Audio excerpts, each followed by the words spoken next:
আসসালামু আলাইকুম। আজকের রেসিপি হচ্ছে পাবদা মাছ ভুনা। ফার্স্ট অফ অল লবণ দিয়ে আর হলুদ দিয়ে মেখে নেব হালকা করে। এরপর মাছগুলো ভেজে নেব। বাদামি আছে মাছগুলো ভেজে নেওয়ার পরে তারপর এটা কেটে তুলে নেব। দেখতে পাচ্ছেন কীভাবে মাছি এভাবে ভেজে নিলে মাছগুলো খেতে অনেক মজা হয়। তারপর পরিমাণ মতো তেলে পেঁয়াজগুলো হালকা বাদামি করে ভেজে নেব। তারপর আদা রসুন বাটা, পরিমাণ মতো হলুদ, মরিচ, লবণ, ধনিয়া গুঁড়া দিয়ে মশলাটা ভালো করে কষিয়ে নেব।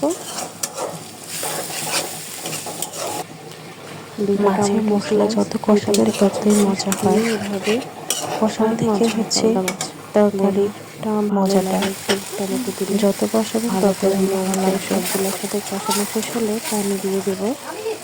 এরকম ভাজা মাছগুলো দিয়ে দেব।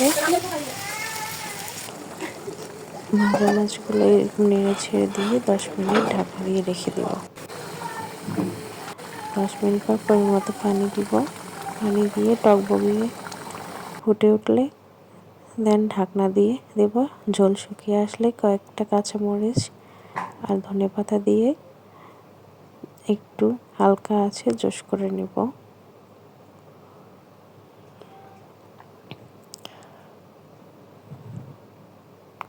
শীতকালে ধনিয়া পাতা দিলে অনেক মজা লাগে তরকারিতে। এই তো শেষ, রান্না কমপ্লিট। কেমন হয়েছে জানাবেন।